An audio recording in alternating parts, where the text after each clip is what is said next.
नमस्कार, India news देख रहे हैं आप। मैं हूं आपके साथ प्रतीक्षा चहल। चलिए खबरें देखते हैं फटाफट अंदाज में। कृषि कानून के खिलाफ पंजाब ने विधानसभा में बिल पास कर दिए। इसको लेकर सीएम कैप्टन और विधायकों ने राष्ट्रपति से मिलने की अपील की थी, लेकिन राष्ट्रपति ने इससे इनकार कर दिया, जिसके बाद सीएम अमरिंदर ने ऐलान किया है कि बुधवार को राजघाट में पंजाब कैबिनेट और पार्टी के विधायक धरने पर बैठेंगे। हालांकि दिल्ली में अभी धारा 144 लगी हुई है। ऐसे में सभी मंत्री और विधायक पहले पंजाब भवन में इकट्ठा होंगे, फिर वहां से राजघाट जाएंगे।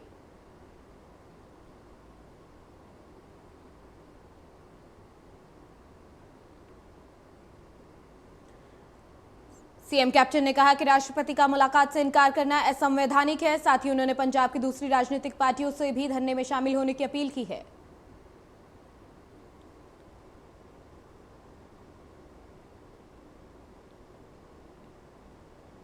पंजाब में कृषि कानून के खिलाफ किसानों का संघर्ष लगातार तेज हो रहा है। इसी कड़ी में किसानों ने 5 नवंबर को देशव्यापी चक्का जाम करने का ऐलान किया है।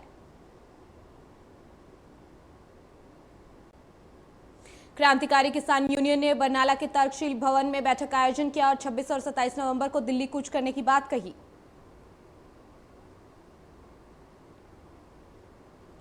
बैठक के दौरान किसानों के संघर्ष की रूपरेखा बनाई गई और 5 नवंबर को चक्का जाम को सफल बनाने के लिए खाका भी तैयार किया गया।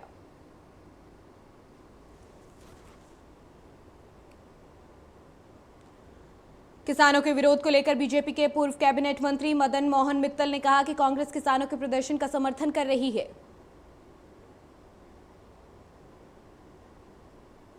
मदन मोहन मित्तल ने कहा कि किसानों के प्रदर्शन को समर्थन करने के बाद सीएम कैप्टन अमरिंदर सिंह किसानों के हीरो बनना चाहते हैं।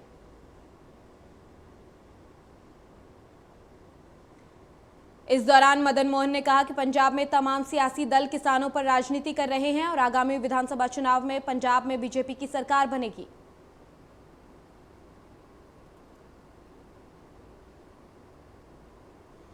भटिंडा में राज्यसभा सांसद सुखदेव सिंह ढींडसा ने प्रेस वार्ता की और कहा कि आज पंजाब की दशा बिगड़ रही है और सभी पार्टियों को राजनीति से परे हटकर पंजाब की दशा सुधारने की जरूरत है।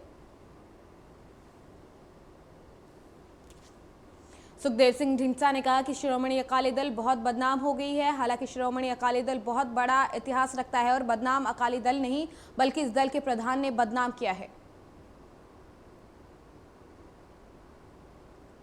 गुरु के पवित्र स्वरूप के साथ बेअदबी पर सुखदेव सिंह ने कहा कि अभी तक कोई सुराग नहीं लगा है। जो हिसाब लेने जाता है उसे मार दिया जाता है।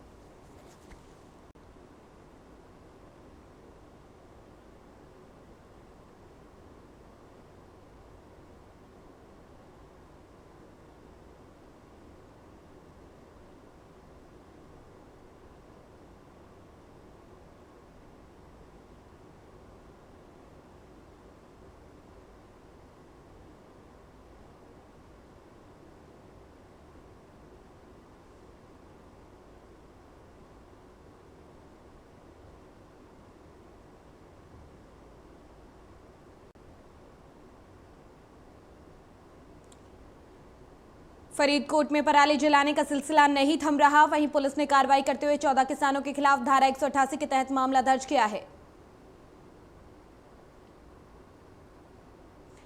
किसानों का कहना है कि पराली जलाना उनकी मजबूरी है और किसानों ने पुलिस की कार्रवाई को गलत बताते हुए रोष जताया और केंद्र सरकार के खिलाफ जमकर नारेबाजी की।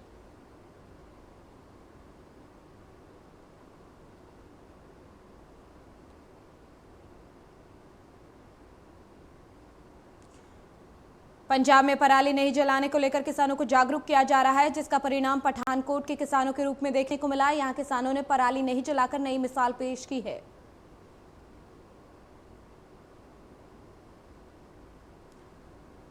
पठानकोट में पिछले 5 सालों से किसानों ने पराली में आग नहीं लगाकर सूबे में अलग पहचान बनाई है।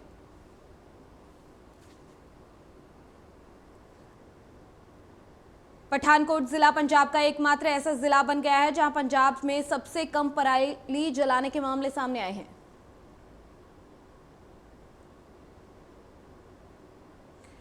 संगरूर के गांव कनोई में पिछले 15 साल से किसान फसल के बाद निकलने वाले कचरे को आग नहीं लगा रहे, जिससे वातावरण भी साफ रहता है। वहीं किसानों के इस कदम की प्रशासन ने सराहना की और किसानों को बधाई दी है और प्रदेश के अन्य किसानों को भी संगरूर के किसानों से प्रेरणा लेने की बात कही है।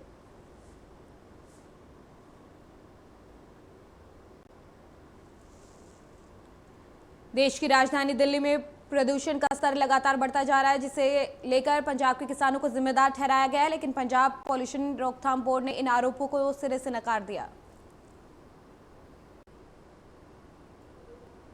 पंजाब पॉल्यूशन कंट्रोल बोर्ड के चेयरमैन प्रोफेसर एस मरवाहा ने कहा कि दिल्ली में पॉल्यूशन उन्हीं के कारण हो रहा है। पंजाब सरकार और पॉल्यूशन रोकथाम बोर्ड हवा की गुणवत्ता सूचकांक को बेहतर करने के लिए लगातार काम कर रहा है।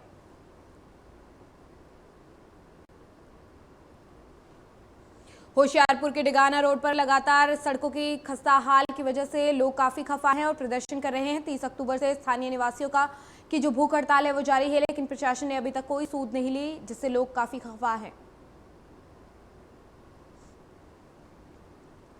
भूख हड़ताल पर बैठे लोगों ने बस स्टैंड के पास प्रभात चौक पर जाम लगाकर धरना प्रदर्शन किया और प्रशासन के खिलाफ जमकर नारेबाजी की। वहीं मोहल्ला निवासियों ने प्रशासन को चेतावनी देते हुए कहा कि अगर अब भी प्रशासन की ओर से कोई प्रतिक्रिया नहीं आती है तो वो कैबिनेट मंत्री के घर का घेराव करेंगे।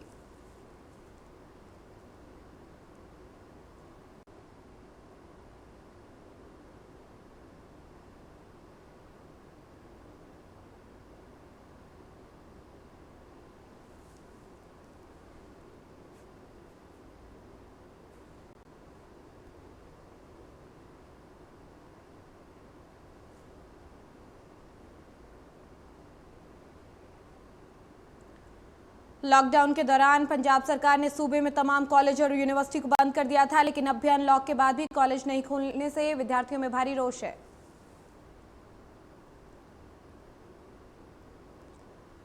पंजाब स्टूडेंट्स यूनियन ने कॉलेज खोलने की मांग करते हुए गुरदासपुर कॉलेज में धरना दिया और पंजाब सरकार से कॉलेज और यूनिवर्सिटी को दोबारा खोलने की मांग की है।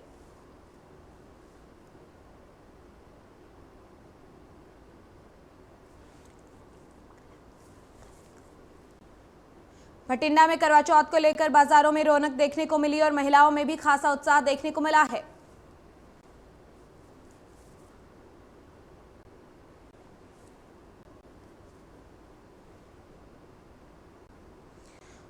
वहीं दुकानदारों का कहना है कि कोरोना के चलते कमाई पहले की को देखते हुए कम हुई है, लेकिन करवा चौथ के चलते कमाई हो रही है, जिससे उन्हें राहत मिली है।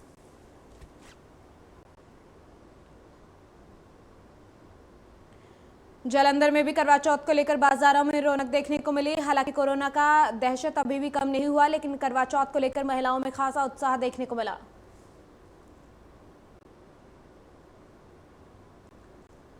वहीं महिलाओं का कहना है कि हालांकि इस साल कोरोना के चलते उनका बजट जरूर बिगड़ गया है, लेकिन पति की लंबी उम्र के लिए वो त्योहार को खुशी से मना रही हैं।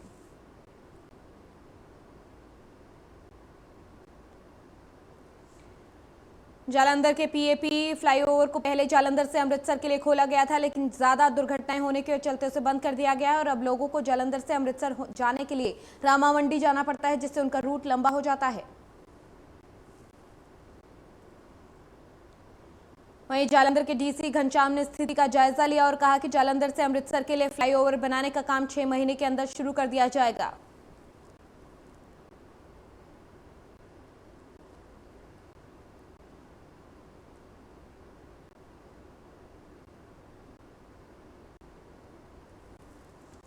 पंजाब में अलग अलग पेंशन स्कीमों का लाभ उठा रहे अयोग्य लाभार्थियों की पड़ताल की गई है, जिसमें मानसा में पेंशन लेने वाले 6,663 पेंशन लाभार्थियों को अयोग्य पाया गया है।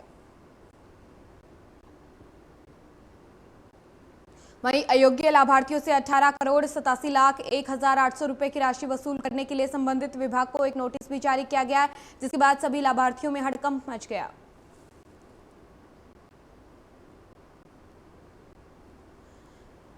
दिवाली का त्योहार नजदीक आते ही नकली मिठाई और मिलावटखोरी बढ़ने लगती है। ऐसे में लुधियाना में फूड सेफ्टी विभाग ने मिलावटखोरों के खिलाफ कड़ी कार्रवाई करते हुए छापेमारी की।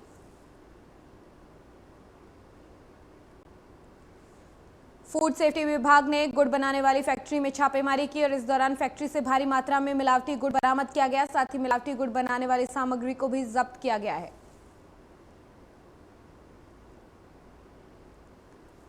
फूड सेफ्टी ऑफिसर डॉक्टर तरुण बंसल ने बताया कि छापेमारी के दौरान करीब 12 क्विंटल पुराना गुड़, 16 क्विंटल चीनी, रंग और अन्य सामान को बरामद किया गया है।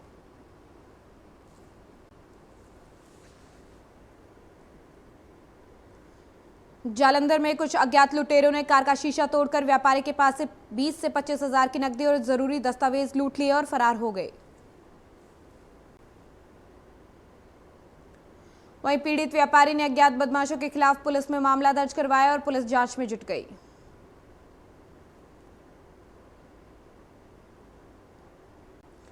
धुरी में आग लगने से एक मकान पूरी तरह से जलकर खाक हो गया। आग लगने का कारण पंखे में शॉर्ट सर्किट बताया जा रहा है।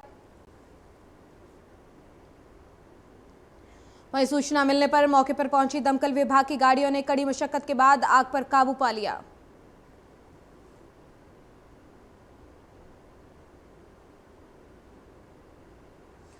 पटियाला पुलिस को नशे के खिलाफ बड़ी सफलता हासिल हुई है। नाकाबंदी के दौरान पुलिस ने 2 नशा तस्करों को गिरफ्तार किया और तस्करों के पास से भारी मात्रा में नशीला पदार्थ और हथियार बरामद किए गए हैं। जानकारी के मुताबिक पुलिस ने नशा तस्करों के पास से एक देसी कट्टा, 4 जिंदा कारतूस, करीब 5400 नशीली गोलियां बरामद की, जिसके बाद पुलिस ने आरोपी तस्करों को कोर्ट में पेश कर रिमांड पर लिया।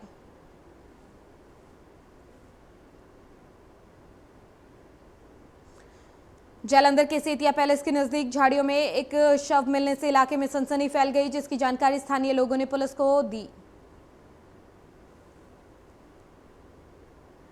सूचना मिलने पर मौके पर पहुंची महिदपुर पुलिस ने शव को कब्जे में लेकर पोस्टमार्टम के लिए भेज दिया।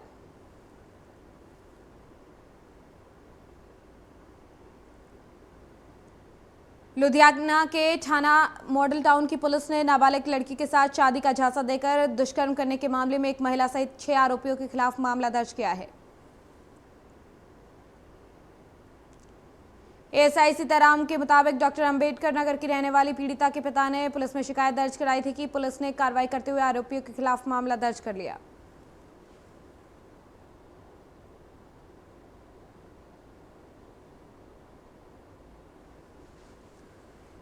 ऊना के हरोली में मुख्यमंत्री जयराम ठाकुर ने 72 करोड़ रुपए के कई विकासशील योजनाओं का उद्घाटन और शिलान्यास कर जनता को समर्पित किया। इस दौरान सीएम जयराम ठाकुर ने सरकार की उपलब्धियां गिनाई और साथ ही नेता विपक्ष मुकेश अग्निहोत्री पर भी निशाना साधा।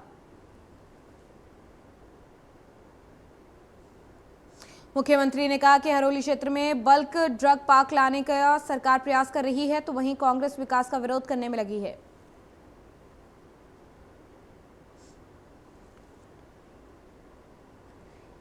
बीजेपी प्रदेश अध्यक्ष सुरेश कश्यप ने नाहन में लोगों की समस्याओं को सुना और अधिकतर समस्याओं का मौके पर ही निपटारा किया।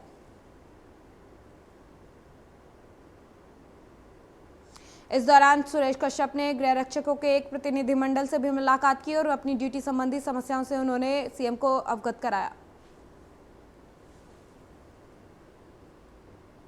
कश्यप ने बताया कि इस बारे में जल्द ही प्रदेश सरकार से बात की जाएगी, इनकी समस्या का हल किया जाएगा।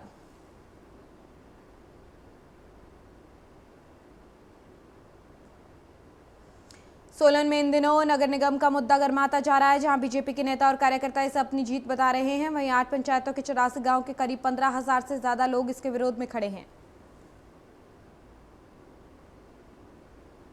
8 पंचायतों के कुछ क्षेत्रों को नगर निगम बनाए जाने से खफा हजारों ग्रामीणों ने सोलन की सड़कों पर सरकार और प्रशासन के खिलाफ विरोध जताया। प्रदर्शनकारी महिलाओं का कहना है कि वो अपने गांव में ही खुश हैं। किससे पूछकर नगर निगम में शामिल किया गया है। ग्रामीणों की सरकार को चेतावनी है कि आगामी चुनाव में वो बीजेपी का बहिष्कार करेंगे।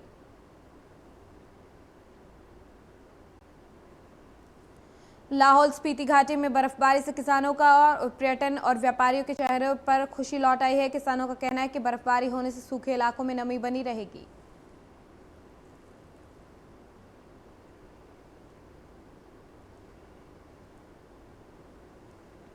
लाहौल घाटी में बर्फबारी होने से पर्यटकों ने आना शुरू कर दिया है, जिससे होटल कारोबारियों ने राहत की सांस ली है।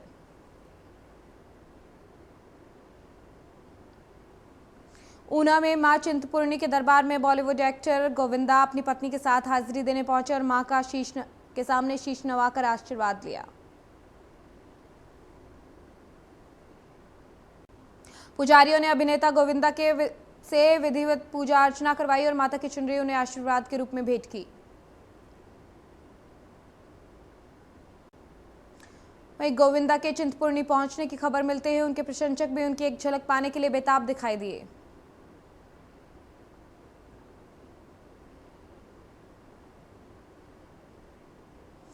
पीएम नरेंद्र मोदी के वोकल फॉर लोकल के संदेश को लेकर सिरमौर में प्रशासन की तरफ से कई प्रयास किए जा रहे हैं ताकि लोग आत्मनिर्भरता की ओर बढ़ सकें। वहीं जिले में मेड इन सिरमौर के तहत गोमय ज्योति नाम के गोबर के दीपक बनाए गए हैं और दिवाली के लिए बिजली की लड़ियां भी बनाई गई हैं। इन उत्पादों की खरीद और उनके प्रचार प्रसार के लिए नाहन में मेड इन सिरमौर विक्रय केंद्र भी खोला गया, जिसका शुभारंभ सिरमौर के उपायुक्त डॉक्टर आर.के. परूथी ने किया।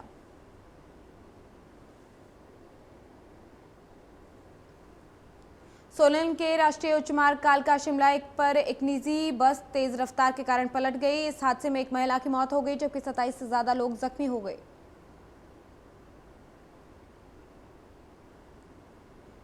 हादसे में 3 लोग गंभीर रूप से घायल हुए हैं, जिन्हें आईजीएमसी शिमला रेफर कर दिया गया और बाकियों का इलाज नजदीकी अस्पताल में करवाया जा रहा है। उपमंडल अधिकारी अजय यादव ने बताया कि दुर्घटना का मुख्य कारण तेज रफ्तार और ओवरटेक रहा।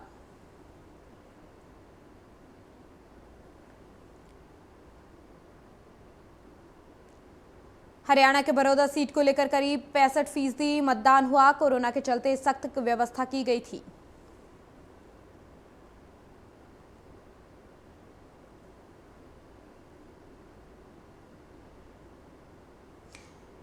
बता दें कि बड़ौदा के चुनावी मैदान में कुल 14 कैंडिडेट हैं। कांग्रेस और बीजेपी कैंडिडेट की कांटे की टक्कर है। 10 नवंबर को उपचुनाव का नतीजा आएगा।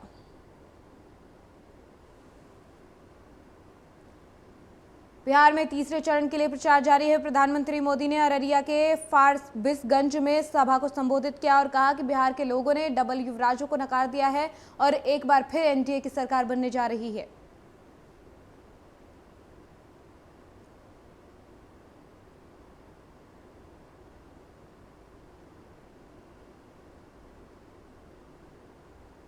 पीएम मोदी ने कहा कि बिहार के लोगों ने देश ही नहीं पूरे विश्व को संदेश दिया है। कोरोना की वजह से दुनिया में हड़कंप मचा है, लेकिन बिहार के लोग उत्साह के साथ वोटिंग कर रहे हैं।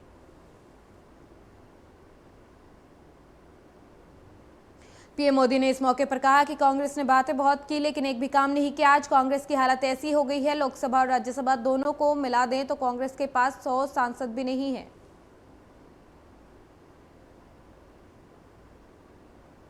पीएम मोदी ने कहा कि कुछ लोग सिर्फ गरीब की माला जपते हैं और अपना महल बनाते हैं। कुछ लोग सिर्फ अपने कुनबे के लिए करते हैं। ये लोग आपका दर्द नहीं समझ सकते।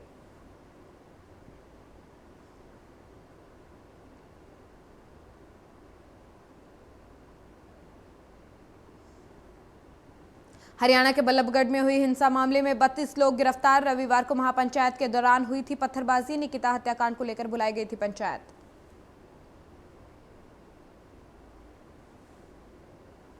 निकिता को इंसाफ दिलाने के लिए बुलाई गई महापंचायत के दौरान हिंसा भड़काने के लिए व्हाट्सएप ग्रुप पर लगातार मैसेज वायरल किए गए थे। गिरफ्तार किए गए आरोपियों के मोबाइल में इस तरह के भड़काऊ मैसेज मिले हैं।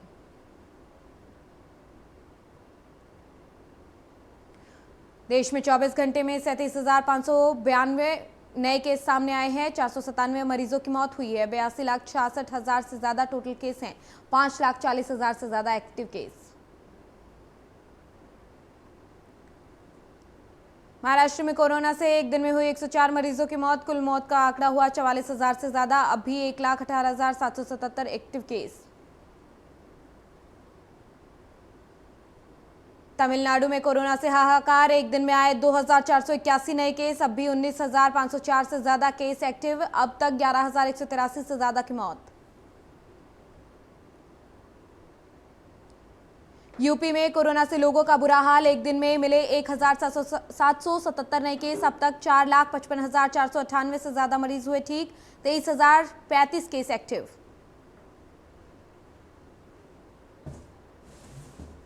राजस्थान में कोरोना से 15,000 से ज्यादा केस एक्टिव। एक दिन में 1,748 नए केस आए हैं सामने। मरीजों का आंकड़ा हुआ 2 लाख के पार।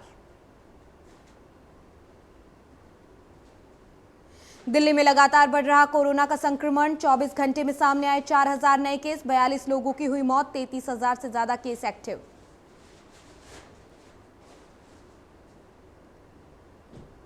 आंध्र प्रदेश में एक दिन में आए कोरोना के 1916 मामले, मरीजों का आंकड़ा 8,27,000 के पार, 22,000 से ज्यादा केस एक्टिव। हरियाणा में कोरोना मरीजों का आंकड़ा हुआ 1,68,000 के पार। पिछले 24 घंटे में मिले 1566 नए मरीज, 15 की मौत, एक्टिव केस 12,634 से ज्यादा। पंजाब में फिर बढ़ा कोरोना का मीटर। 24 घंटे में सामने आए 396 नए मामले, कुल संक्रमितों की संख्या 1,34,000 के पार। पंजाब में 1,25,000 से ज्यादा मरीज हुए रिकवर। कोरोना के 4,100 के अधिक एक्टिव केस। हिमाचल प्रदेश में 24 घंटे में सामने आए 334 नए मामले, कुल संक्रमितों की संख्या 22,000 के पार। हिमाचल में कोरोना से 19,000 से ज्यादा मरीज हुए रिकवर और प्रदेश में कोरोना के 2,900 से ज्यादा एक्टिव केस।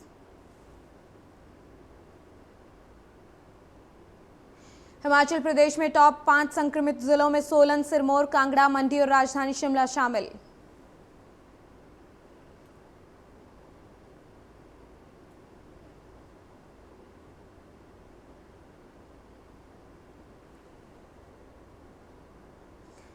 चंबा में एक बार फिर कोरोना का बड़ा विस्फोट। सोमवार को चंबा में कोरोना के एक साथ 34 नए मामले सामने आए।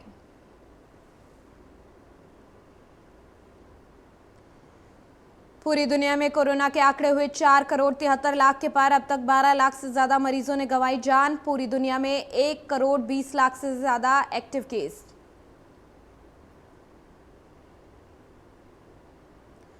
अमेरिका में कोरोना ने जमकर मचाई तबाही। कुल मरीजों की संख्या हुई 95 लाख के पार। अब तक 61,58,000 से ज्यादा मरीज ठीक। कोरोना के मामले में पूरी दुनिया में तीसरे नंबर पर ब्राजील। अब तक 1,60,000 से ज्यादा मरीजों ने कोरोना के चलते गंवाई जान। कुल मरीजों की संख्या 55,54,000 के पार। रूस में कोरोना के मरीजों की लगातार बढ़ रही संख्या। कुल मरीजों की संख्या हुई 16,55,000 के पार। अब भी 3,90,000 से ज्यादा केस एक्टिव, 28,473 मरीजों की मौत।